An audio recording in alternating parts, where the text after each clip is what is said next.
Hello students, welcome back.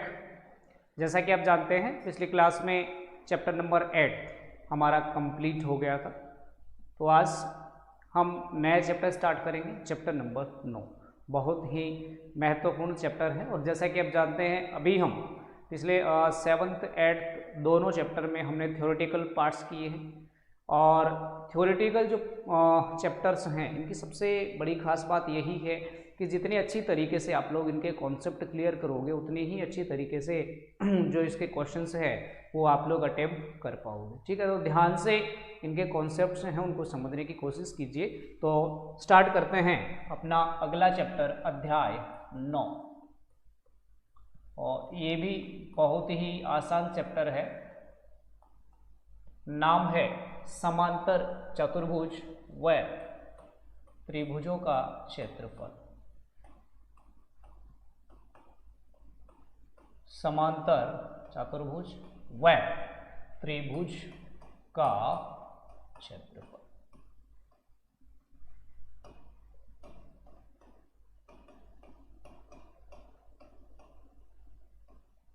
ठीक है, समांतर चतुर्भुज के बारे में जानते ही हो, उसकी समांतर चतुर्भुज आखिर होता क्या है। समांतर चतुर्भुज क्या होता है ये सारे आप लोग अच्छी तरीके से जानते हो। तो डिस्कस करेंगे इस पूरे चैप्टर के दौरान समांतर चतुर्भुज व त्रिभुजों का क्षेत्रफल, वो भी कैसे थ्योरेटिकल अप्रोच को ध्यान में रखते हुए हम इनका क्षेत्रफल ज्ञात करने की कोशिश से करेंगे। ठीक है, लेकिन उससे पहले कुछ बातें मैं आपको बताता हूँ। आप जानते हैं कि सर्वांगसम जो त्रिभुज होते हैं या जो सर्वांगसम आकृतियाँ होती है उनका क्षेत्रफल हमेशा बराबर होता है। कुछ बातें हमें याद होनी चाहिए अच्छे तरीके से नोट करके। ठीक है, कुछ महत्वपूर्ण बिंदु हैं ये हमें याद होने चाहिए।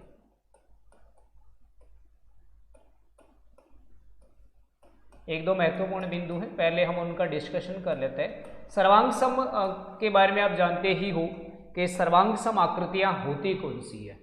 सर्वांगसम आकृतियां कौन सी होती है जिनके आकार, आकृति, कोण मतलब सारे बराबर हों। जो एक आकृति के ऊपर यदि हम दूसरी आकृति को रखते हैं तो वो दोनों एक दूसरे को कवर कर लेती है, ऐसी आकृतियां हैं वो सर्वांगसम होती है। और सर्वांगसम जो आकृतियां होती है उनका क्षेत्रफल बराबर होता है। तो ये पहला बिंदु है अपना जो आपको अच्छी तरीके से याद रखना है। सर्वांगसम आकृतियों का, अब आकृतियों का मतलब आ गया चाहे वो त्रिभुज हो, चाहे वो चतुर्भुज हो, चाहे पंचभुज हो, लेकिन उनका जो क्षेत्रफल है वो क्या होगा, बराबर। कब होगा, जब वो कैसी हो, सर्वांगसम हो। तो सर्वांगसम आकृतियों का क्षेत्रफल हमेशा बराबर होता है। क्षेत्रफल हमेशा बराबर होता है।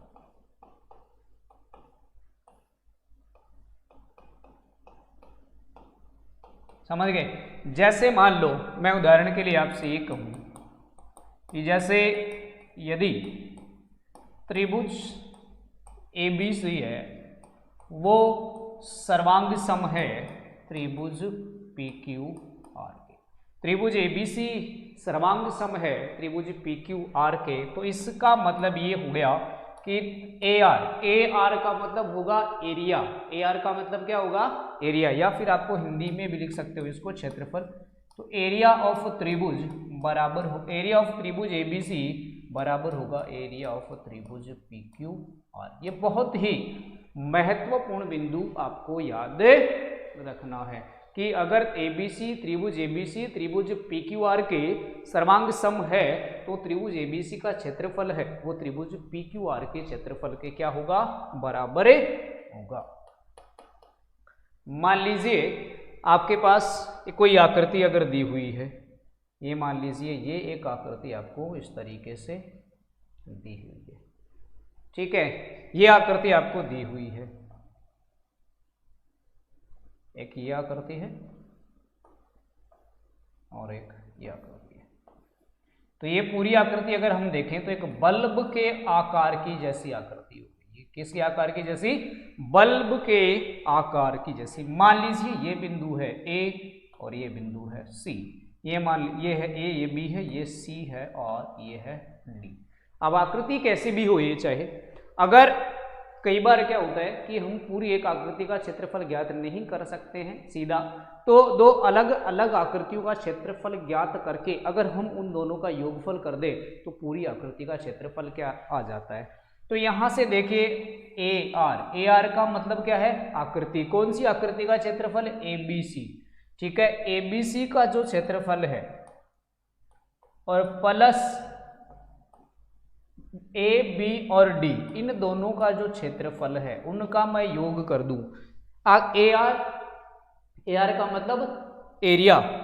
ठीक है, किसका एरिया, एबीसी का। एबीसी क्या एक आकृति है, मैंने ना इसको त्रिभुज कहा है ना इसको चतुर्भुज कहा है, क्या है, आकृति एबीसी का क्षेत्रफल प्लस आकृति एबीडी का क्षेत्रफल बराबर किसके होगा, आकृति ए, ये मान लीजिए सी, आकृति सी ए डी, इसके क्षेत्रफल के क्या होने वाला है, बराबर होने वाला है। मतलब इस संपूर्ण आकृति का क्षेत्रफल यदि आपको ज्ञात करना है तो इसको दो अलग अलग भागों में, इस पार्ट का क्षेत्रफल निकाल लिया, इसका निकाल लिया और दोनों का योगफल हमने कर दिया, तो इस पूरी आकृति का क्षेत्रफल हमारे सामने आ जाएगा। ये दो महत्वपूर्ण बिंदु हैं, वो आप लोगों को याद रखने हैं। पहला क्या है कि सर्वांग सम आकृतियों का क्षेत्रफल हमेशा बराबर होता है। उदाहरण देके बताया है कि यदि एबीसी त्रिभुज जो है वो त्रिभुज पीक्यूआर के सर्वांग सम है, तो इसका मतलब त्रिभुज एबीसी का क्षेत्रफल त्रिभुज पीक्यूआर के क्षेत्रफल के क्या होने वाला है, बराबर होने वाला है। और इसी प्रकार से ये एबीसीडी कोई आकृति है, इस संपूर्ण आकृति का क्षेत्रफल कैसे निकाला, इस आकृति का क्षेत्रफल निकाल लिया, इसका निकाल लिया और दोनों का योगफल हमने कर दिया, तो संपूर्ण आकृति का क्षेत्रफल आ गया। बहुत ही महत्वपूर्ण बिंदु है, दोनों आपको याद रखने हैं। अब एक अगला बिंदु है कि दो समांतर, पहले हम कुछ फिगर्स की बात करते हैं कि दो समांतर रेखाओं के मध्य स्थित जो है, मान लीजिए मैं आपके सामने फिगर बना रहा हूं कुछ, और फिर इन फिगर्स की हम डिस्कशन करेंगे।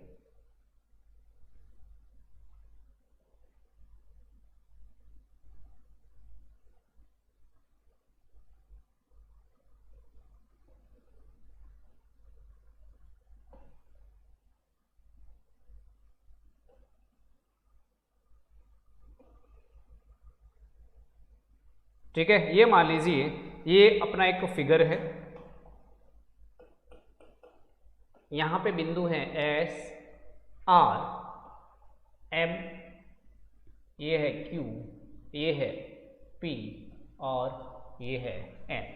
देखिए इस आकृति को ढंग से अच्छी तरीके से देखिए और समझने की कोशिश कीजिए। ये क्या आकृति आपको दिखाई दे रही है, यहां इस आकृति में मेरे को दो समांतर चतुर्भुज दिखाई दे रहे हैं। कौन कौन से, देखिए ध्यान से देखिए। एक तो समांतर चतुर्भुज एस आर क्यू और पी, या फिर मैं ये कह दूं पी क्यू आर एस, एक समांतर चतुर्भुज है। और इसी प्रकार से m n r s, m n r s भी क्या है, एक समांतर चतुर्भुज है। परंतु दोनों के बीच में खास बात क्या है, इन दोनों के बीच में खास बात यह है कि इन दोनों का जो आधार है एस आर, वो दोनों में क्या है, सेम है, दोनों में उभयनिष्ठ है।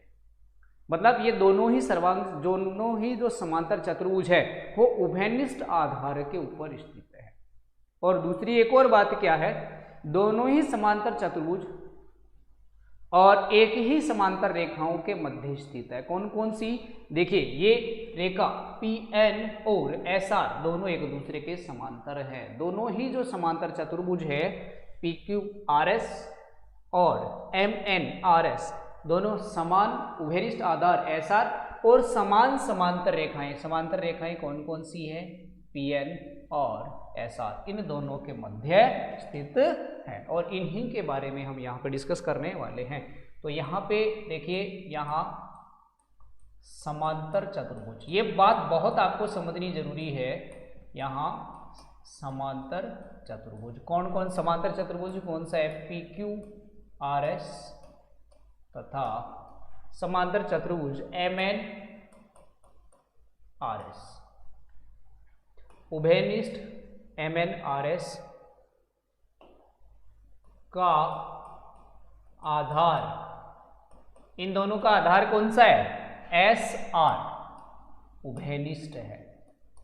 उभयनिष्ठ होने का मतलब है दोनों में कॉमन है तथा दोनों समांतर चतुर्भुज, दोनों समांतर चतुर्भुज कौन सी रेखाओं के मध्य स्थित है? समान समांतर रेखाओं PN और SR के मध्य स्थित हैं। दोनों समांतर चतुर्भुज समान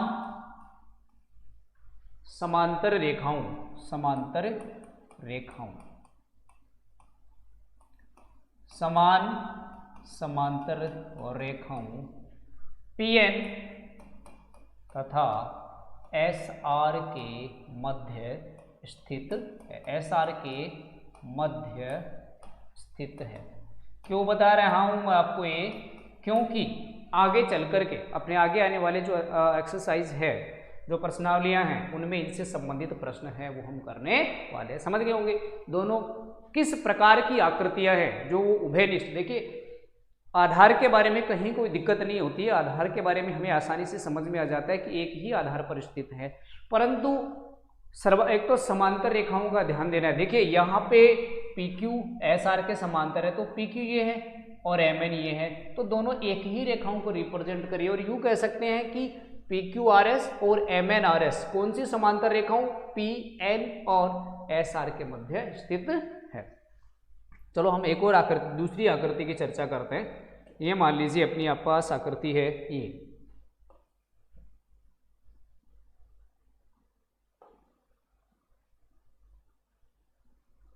ठीक है, ये अपने पास आकृति है।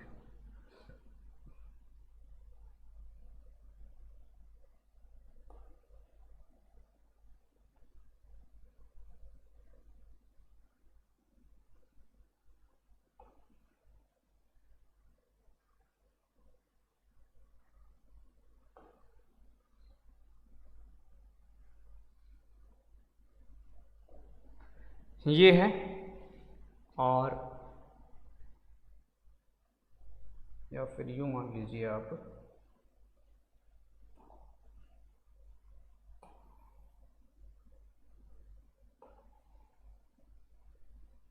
ये अपना है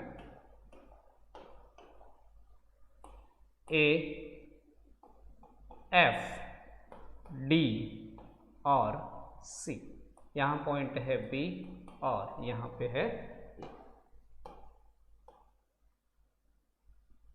ठीक है, अब देखिए इनको। अब की बार क्या है, पिछली बार हमारे पास समांतर चतुर्भुज थे। ये मान लीजिए है अपनी आकृति नंबर 2। यहां पे अगर मैं बात करूं, यहां अगर मैं बात करूं किसकी, दो आपके सामने यहां पे दो समलंब चतुर्भुज हैं। समलंब चतुर्भुज, समलंब चतुर्भुज हैं, ठीक है। एक तो है समलंब चतुर्भुज आपके सामने ABDC और दूसरा जो समलंब चतुर्भुज है वो है EFCD। यहां समलंब चतुर्भुज, समलंब चतुर्भुज, समलंब चतुर्भुज ABCD दिख रहा है, ABCD, तथा दूसरा समलंब चतुर्भुज कौन सा है, EFCD। क्या दोनों का आधार कॉमन नहीं है? दोनों एक ही आधार DC पर स्थित है। EFCD का आधार कौन सा है? आधार DC उभयनिष्ठ है। इन दोनों का आधार कैसा है? उभयनिष्ठ है।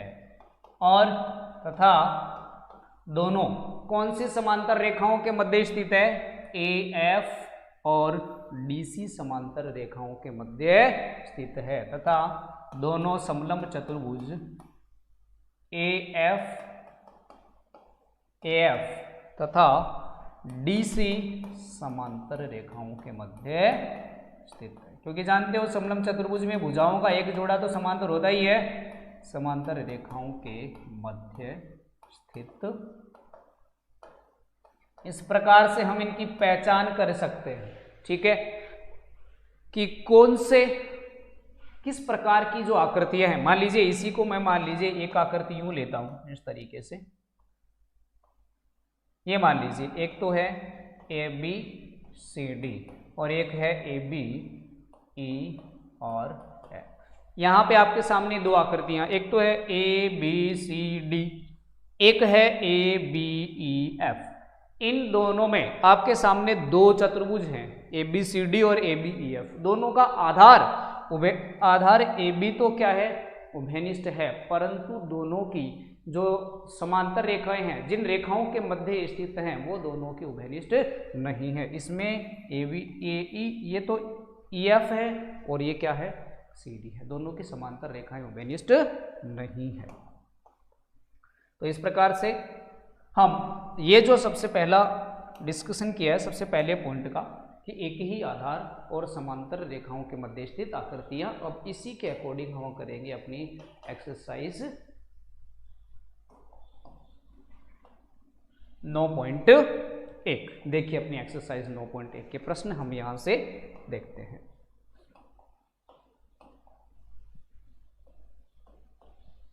प्रश्नमाला 9.1 और प्रश्न है, एकमात्र प्रश्न है यहां पे, निम्नलिखित में से निम्नलिखित आकृतियों में से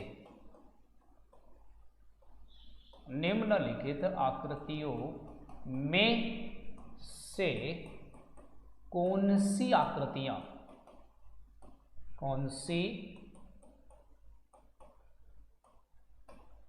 आकृतियां समान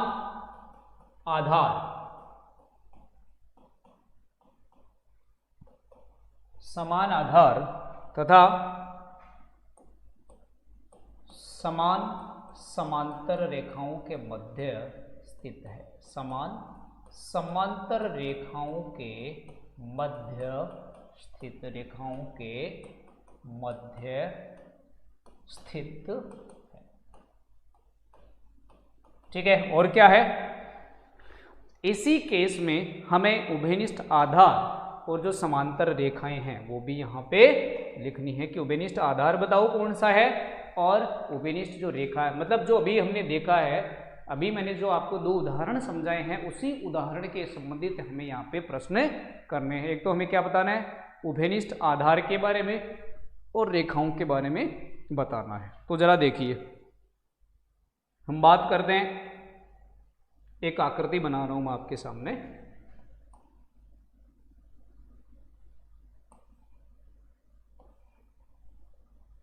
समझने की कोशिश कीजिएगा, यहां से आगे आपका चैप्टर है वो पूरा क्लियर होने वाला है। ठीक है, एक एक पॉइंट को यहाँ पे अच्छी तरीके से समझने की कोशिश कीजिएगा। ये ए बी सी डी एक चतुर्भुज है और डी पी सी जो है वो एक त्रिभुज है। दिखाई दे रहा है आपको? ठीक है, ये है अपनी फर्स्ट आकृति। एक एक आकृति के बारे में हम देखते हुए चलेंगे। यहाँ पे देखिए, एक तो है अपने पास चतुर्भुज ए बी सी और डी, और एक है त्रिभुज डी पी सी। क्या दोनों का आधार समान है?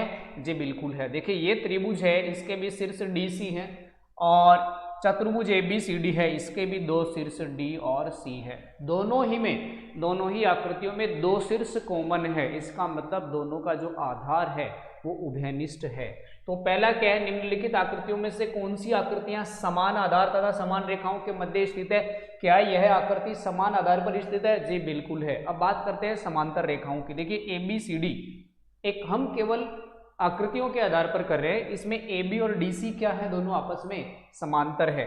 तो ए बी समांतर है डी सी के। और बात करें अगर त्रिभुज डी पी सी की, तो ये भी तो ए बी और डी सी के मध्य में ही स्थित है। इसका मतलब ये आकृति जो है, आकृति नंबर 1 जो है वह समान आधार और समान रेखाओं के मध्य स्थित है, जहां पे उभयनिष्ठ आधार कौन सा है? उभयनिष्ठ आधार की अगर बात करें इसमें, तो इसका उभयनिष्ठ आधार बराबर है DC, जिसके ऊपर दोनों रेखाएं, दोनों आकृतियां स्थित है। और समांतर रेखाएं कौन सी समांतर रेखाओं के मध्य स्थित है? DC ए बी व DC, या फिर यूं लिख सकते हैं ए बी समांतर है DC।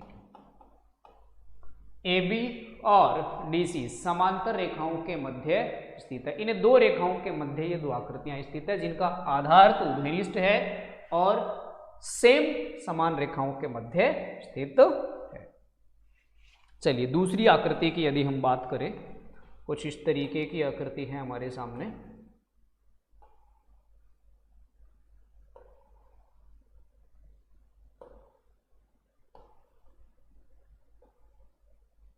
इस आकृति के बारे में देखिए जरा। इस आकृति के बारे में ये मान लीजिए ये है अपनी आकृति नंबर 2। ये है P Q R और S, M तथा N। यहां आपके सामने दो चतुर्भुज हैं, एक तो है PQRS, एक है MNRS। दोनों का आधार तो समान है, दोनों का आधार तो SR दोनों में समान है, एक ही आधार पर दोनों स्थित है, परंतु क्या दोनों एक समांतर रेखाओं के मध्य स्थित है? जी नहीं। PQRS में भुजा है PQ और ये जो है इसमें क्या है MN। तो इसका मतलब यह आकृति है वो समान आधार पर स्थित है, परंतु जो घनिष्ठ जो समांतर रेखाओं के एक ही समांतर रेखाओं के मध्य स्थित नहीं है। तो इसका ये लिखेंगे, यह आकृति समान, और इसने जो प्रश्न पूछा है उसमें वही आकृति आपको केवल बतानी है जो जिनका आधार भी समान हो और दोनों समांतर रेखाओं के मध्य स्थित हो। लेकिन मैं इस आकृति के हिसाब से इसका आंसर क्या होगा, यह आकृति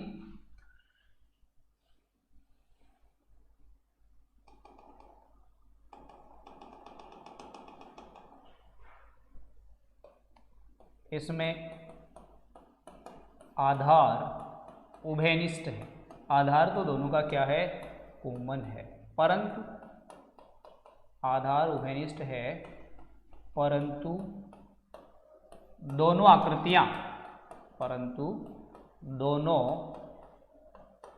आकृतियां समान समांतर रेखाओं के मध्य स्थित नहीं है। दोनों आकृतियां समान समांतर रेखाओं के मध्य स्थित नहीं है, समांतर रेखाओं के मध्य स्थित नहीं है। ठीक है, एक एक पॉइंट को एक्सप्लेन करते हुए यहां से हम चलते हैं।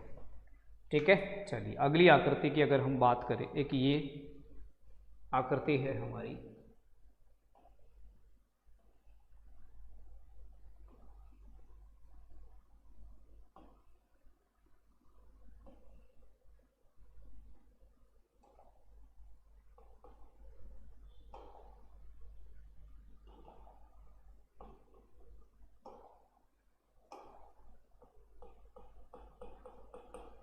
कहाँ है, ये है P Q R S और यहाँ पे P। चलिए अगली और आकृति बनाता हूं मैं।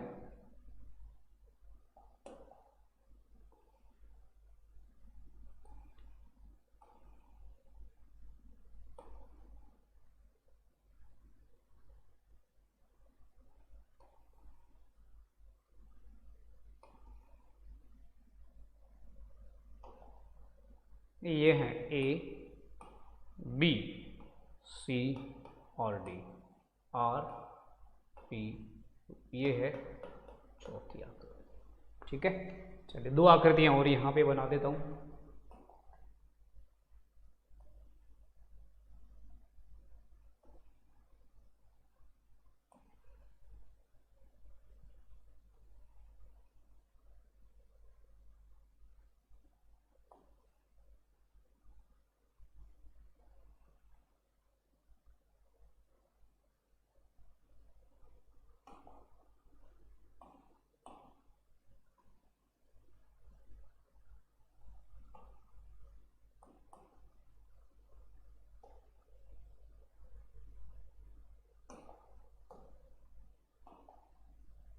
यहाँ C है और यहाँ P है।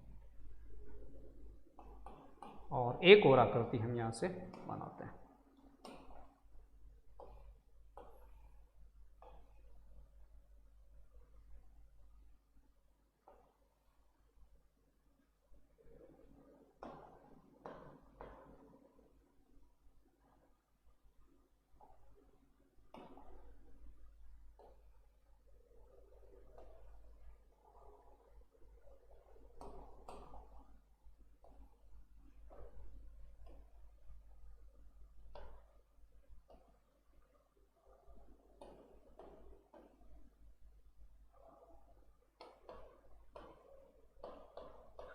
तो देखिए, दो प्रश्नों का डिस्कशन हमने कल अभी किया है। अभी ये 4 प्रश्नों का डिस्कशन हम करते हैं। बस हमें इतना जवाब देना है कि इनमें कौन कौन सी आकृतियाँ ऐसी है जो समान आधार, उभयनिष्ठ आधार और समान समांतर रेखाओं के मध्य स्थित है। एक तो ये बताना है हमें, 2 का डिस्कशन हमने कर लिया, 4 प्रश्नों का डिस्कशन करेंगे और बाकी हमें बताना है कि जो इस कंडीशन को सेटिस्फाई करती हो, समान आधार और समान समांतर रेखाओं के मध्य स्थित हो, उनका आधार और जो समांतर रेखाएं हैं वो भी हमें लिखनी है। बात करते हैं इस फिगर की। इस फिगर में देखिए, एक तो है अपने पास चतुर्भुज PQRS, ठीक है, और एक है त्रिभुज TQR। क्या दोनों आकृतियों में कोई 2 शीर्ष उभयनिष्ठ है? से बिल्कुल है। Q और R ऐसे शीर्ष है जो दोनों में उभयनिष्ठ है। इसका मतलब आकृति नंबर 3 जो है, ये जो तीसरी जो आकृति है वह समान आधार और समान समांतर रेखाओं के मध्य स्थित है। और इस रेखा का, इसका जो उभयनिष्ठ आधार है, इसका जो उभयनिष्ठ आधार है वो कौन सा है? QR। और समांतर रेखाएं कौन सी हैं? और समांतर रेखाएं हैं वो है PS और QR, PS व QR। इन दोनों रेखाओं के मध्य ये दोनों आकृतियां स्थित है। चलिए देखिए, चौथे फिगर को देखिए। इसमें एक तो चतुर्भुज है ABCD और दूसरा जो त्रिभुज है वो है PQR। क्या इन दोनों आकृतियों में 2 शीर्ष उभयनिष्ठ है? जी बिल्कुल नहीं है। अगर मैं बात करूं चतुर्भुज ABCD की, तो इसका आधार अगर मैं BC मानता हूं, लेकिन त्रिभुज PQR का जो आधार है वो क्या होगा? PQ होगा। दोनों में उभयनिष्ठ आधार है वो नहीं है, दोनों में आधार है वो कॉमन नहीं है। इसका मतलब ये आकृति ऐसी है जो इस कंडीशन को सेटिस्फाई नहीं करती है, ये इस कंडीशन को सेटिस्फाई नहीं करती है। आकृति नंबर 4 जो है वह समान आधार व समान समांतर रेखाओं के मध्य स्थित नहीं है। अगर नहीं है तो हमें इसका आधार और समान समांतर रेखाएं भी नहीं लिखनी है। चौथी आकृति में देखिए, चौथी नहीं, 5वीं। यहाँ पे भी हमारे सामने जो 2 चतुर्भुज है, समांतर चतुर्भुज, कौन कौन से हैं? एक तो है ABCD और दूसरा है APQD। APQD कौन कौन से? ABCD और दूसरा APQD। क्या दोनों का आधार समान है? जी बिल्कुल। मैं अगर इसको आधार मानूं AD, 2 शीर्ष ऐसे हैं जो दोनों समांतर चतुर्भुजों में उभयनिष्ठ हैं, इसका मतलब दोनों का आधार तो समान है। क्या समांतर रेखाएं भी समांतर है? जी बिल्कुल हैं। दोनों आधार जो है वो कौन सी समांतर रेखाओं के मध्य स्थित है? BQ और AD के मध्य स्थित है। कौन सी समांतर रेखा? क्योंकि देखो, ये PQ आएगी, PQ और ये BQ। PQ जो रेखा है वो BQ में ही कोइंसाइड है और इसी प्रकार से जो BC है वो BQ में ही कोइंसाइड है। इसका मतलब आकृति नंबर 5 जो है उसमें 2 चतुर्भुज है जो समान आधार AD और समान समांतर रेखाओं BQ व AD के मध्य स्थित है। तो इसका मतलब यह आकृति कंडीशन को सेटिस्फाई करती है। और जहां पे उभयनिष्ठ आधार, यहाँ पे उभयनिष्ठ आधार कौन सा है? दोनों में AD है तथा समांतर रेखाएं कौन सी है? समांतर रेखाएं हैं दोनों में बराबर AD व BQ, इन दोनों के मध्य स्थित है। AD व BQ के मध्य स्थित है।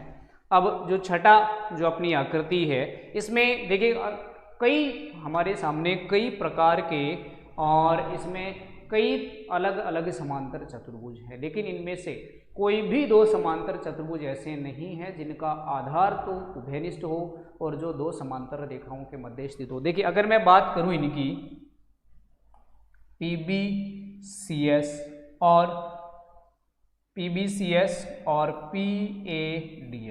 दोनों का आधार PS भले ही उभयनिष्ठ हो लेकिन रेखाएं कैसी हैं, दोनों समान समांतर रेखाएं नहीं है।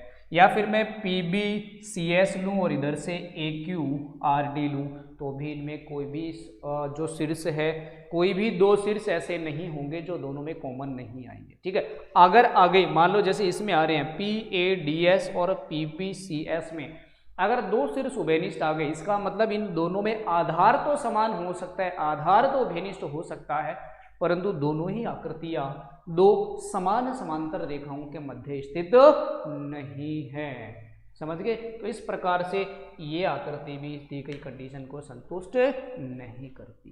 तो इस प्रकार से अपनी जो प्रश्नावली 9.1 है उसमें केवल यही मतलब हमारा जो बेसिक नॉलेज है वो पूछा गया है कि आकृतियां हमें दी गई है और उन आकृतियों को देख करके हमें ये बताना है कि निम्नलिखित आकृतियों में से कौन कौन सी आकृतियां ऐसी हैं जो उभयनिष्ठ आधार और समान समांतर रेखाओं के मध्य स्थित है।